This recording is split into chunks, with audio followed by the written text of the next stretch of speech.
Belize is home to many beautiful species of parrots. Unfortunately, due to habitat fragmentation, destruction of nesting sites, and poaching of chicks, many of these parrot species, such as the yellow-headed Amazon, are dwindling in number.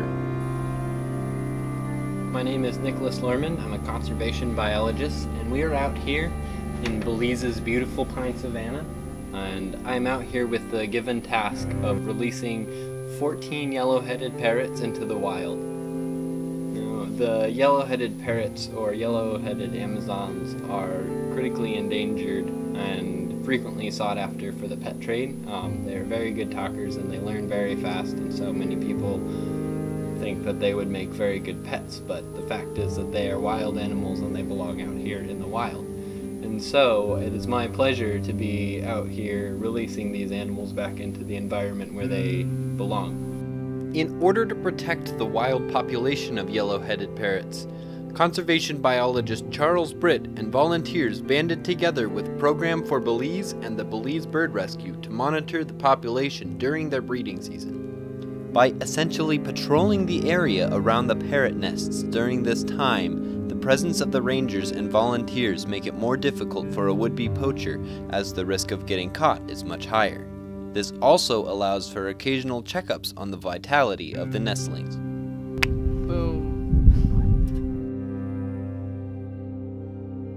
Most of these 14 yellow-headed parrots that we're releasing out here actually were pulled from their nests earlier this year, still as chicks or nestlings. After much consideration, we had decided that they were under critical threat of being poached, and that if we didn't take these parrots now, then somebody else would. It was very unfortunate to have to remove the chicks from their nesting sites. However, it was impossible to monitor every nest in the savanna. It was a difficult decision, but one that ultimately could have meant the difference between a free and a captive bird. The pulled nestlings were brought to the Belize Bird Rescue, an organization which has been rehabilitating and releasing wild birds since 2004, where they were raised in safety and health until they were ready to be released. Once the parrots are released, we are anticipating that they will be frequenting this area a lot, as it's kind of their new home base now. And so as part of my job, I will be monitoring how many parrots I see leave in the morning and how many parrots I see return at night, how much they're eating, where they're going and where they're coming from, which can prove to be quite challenging if you've ever tried to count a flock of parrots flying over or in the trees. But overall, I'm really excited to get to have this opportunity, and mostly to see these parrots back in the wild where they belong.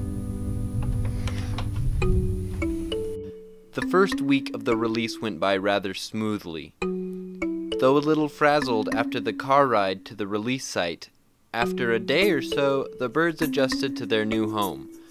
After a few days, it was clear the birds were high energy and ready to fly. I consistently fed them for the first week, but it wouldn't be long before they would have to find food for themselves. Today marks day 7 of the yellow-headed parrot release. So far, I have just been keeping them in the aviary so they could get used to the area, bringing them food in their enclosure. They've now been here a week inside the aviary, and so starting today, I have opened the doors, and I will continue to do so until they're all comfortable flying around outside. They were a little more excited than I anticipated to get out. Once I opened the door this morning and left it open, 10 of the 14 parrots left the aviary. The enclosure we have out here is actually much smaller than the enclosure that they were in previously, so they should be excited to stretch their wings, so to speak, and explore the area around and have a bit more room to fly. They've been feisty up until this point, so I expect that they'll be happy to be able to explore. And they were excited. By the end of the first day, only 4 parrots were left inside. 10 parrots had left the aviary, 8 of which remained tentatively exploring the release site. The other 2 I never saw again for the remainder of my time in the pine savanna. Within the entire flock that we brought out here, 2 of the parrots were an older pair that came from somewhere else, so I suspect that those 2 parrots, being older, may have just left and are somewhere out there in the conservation area right now. On the first day of the parrot release, 5 of the parrots flew outside right off the bat and they're happy to leave. And then gradually, as the days went on, that number that stayed in the aviary became less and less, until yesterday, the 4th day, where no parrots were left in the aviary, and so I pretty much have just closed the doors on that for good.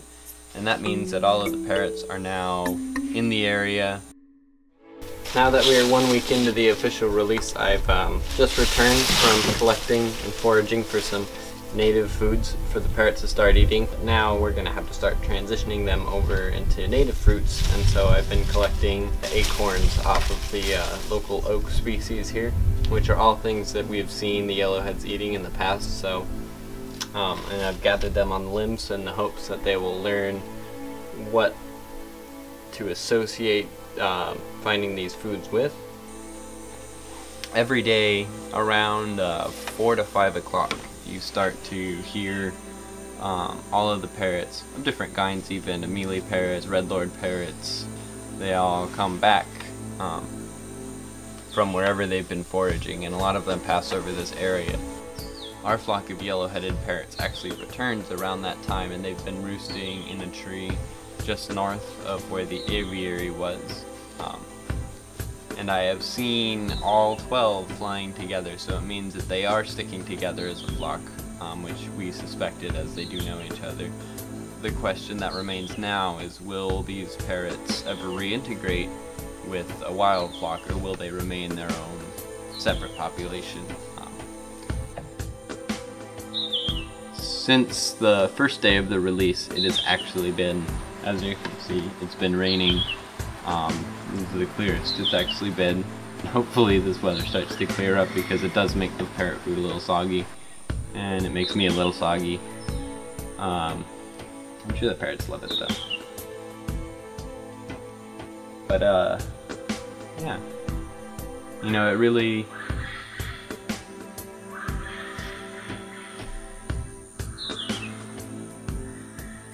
parrots are home.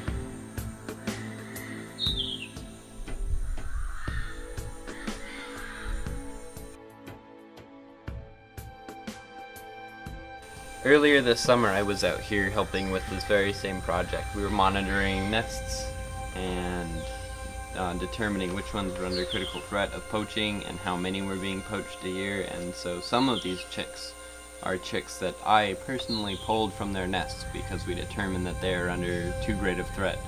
And then I spent from there 2 weeks at the Belize Bird Rescue, and I fed these parrots and watched them grow. And so now to see them so large as adults and finally back in the environment where they belong is something that's really special. And as my time transitioning these parrots into the wild started to near its end, I began to grow confident in their ability to navigate and forage in this place, which must have seemed so foreign to them only a few weeks ago. Our success here would be a testament to the collaborative efforts put in by the many people involved and the curious nature of these birds, leading them back into the wild.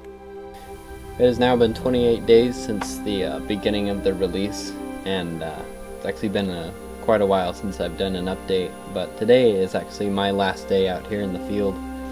Now that the release is coming to an end, I think one of my largest concerns is the level of comfort the parrots have with people.